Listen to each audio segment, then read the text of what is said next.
Leitura do Livro dos Espíritos, Allan Kardec. Diferentes ordens de espíritos. 96. Os espíritos são iguais ou existe entre eles uma hierarquia? São de diferentes ordens, segundo o grau de perfeição ao qual chegaram. 97. Existe um número determinado de ordens ou de graus de perfeição entre os espíritos? O número é ilimitado, pois não existe entre essas ordens uma linha de demarcação traçada como uma barreira, e assim se podem multiplicar ou restringir as divisões à vontade. Todavia, se consideramos os caracteres gerais, elas podem reduzir-se a 3 principais. Podem-se colocar em primeiro lugar aqueles que têm alcançado a perfeição, os espíritos puros. Os da segunda ordem alcançaram a metade da escala. O desejo do bem é a sua preocupação.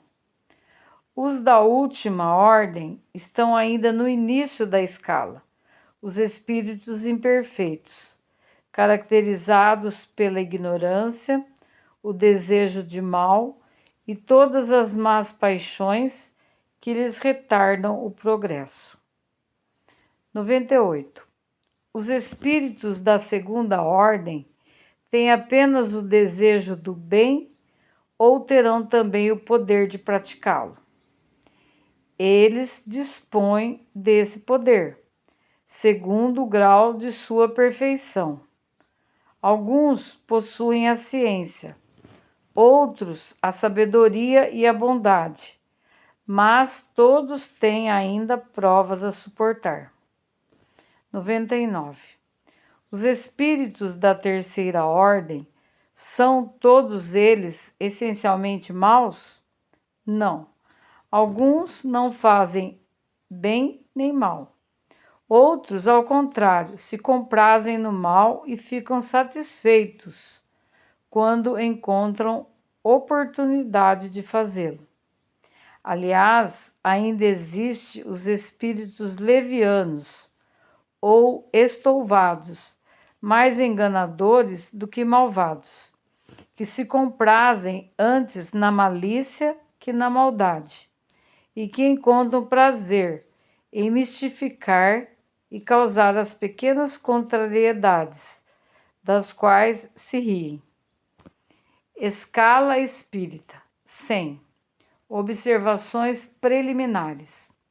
A classificação dos espíritos baseia-se sobre o grau do seu adiantamento, sobre a qualidade que adquiriram e sobre as imperfeições das quais devem ainda se despojar. Esta classificação, de resto, nada tem de absoluta. Cada categoria não apresenta um caráter nítido, senão no seu conjunto. Todavia, de um grau a outro, a transição é insensível e, sob seus limites, pequena diferença se apaga, como nos reinos da natureza, como nas cores do arco-íris, ou ainda como nos diferentes períodos da vida do homem. Pode-se, pois, formar maior ou menor número de classes, segundo o ponto de vista sobre o qual se considera a questão. Ocorre o mesmo que em todos os sistemas de classificações científicas. Esses sistemas podem ser mais ou menos completos, mais ou menos racionais, mais ou menos cômodos para a inteligência, mas, quaisquer que sejam, não mudam em nada as bases da ciência. Os espíritos interrogados sobre essa questão podem, pois, ter divergido sobre o número de categorias, sem que isso tenha consequências. Alguns se armaram dessa contradição aparente, sem refletirem que os espíritos não ligam nenhuma importância ao que é puramente convencional. Para eles, o pensamento é tudo. Deixam para nós a forma, a escolha dos termos, as classificações, numa palavra, os sistemas. Acrescentamos ainda essa consideração que não se deve jamais perder de vista. É que entre os espíritos, do mesmo modo que entre os homens, há os muito ignorantes, não sendo demais colocar-se em guarda contra a tendência a crer que todos devem tudo saber porque são espíritos. Toda classificação exige método, análise e conhecimento profundo do assunto. Ora, no mundo dos espíritos, aqueles que têm conhecimentos limitados são como neste mundo, os ignorantes, os inaptos a abranger um conjunto, a formular um sistema. Não conhecem ou não compreendem, senão imperfeitamente, uma classificação qualquer. Para eles, todos os espíritos que lhes são superiores são da primeira ordem, sem que possam apreciar as diferenças de saber, de capacidade e de moralidade que os distinguem. Como entre nós, um homem rude em relação aos homens civilizados. Aqueles mesmos que estão aptos podem variar nos detalhes segundo seu ponto de vista, sobretudo quando uma divisão não tem nada de absoluta. Linneu, Jussieu, Tournefort tiveram cada um seu método, e a botânica não mudou por isso. É que não inventaram as plantas, nem seus caracteres, mas observaram as analogias com as quais depois formaram os grupos ou classes. Foi assim também que procedemos.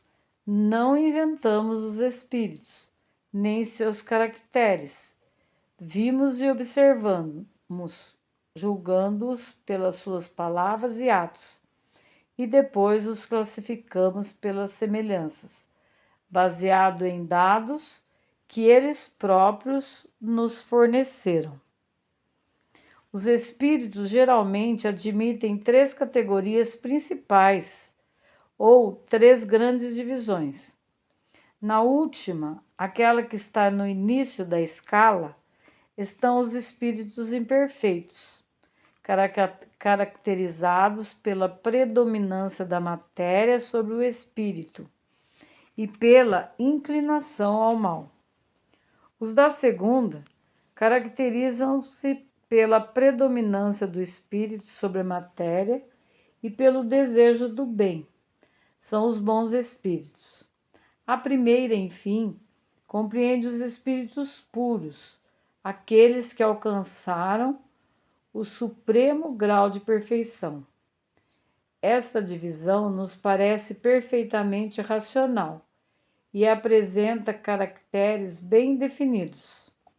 Só nos restava ressaltar, por um número suficiente de subdivisões, as diferenças principais do conjunto.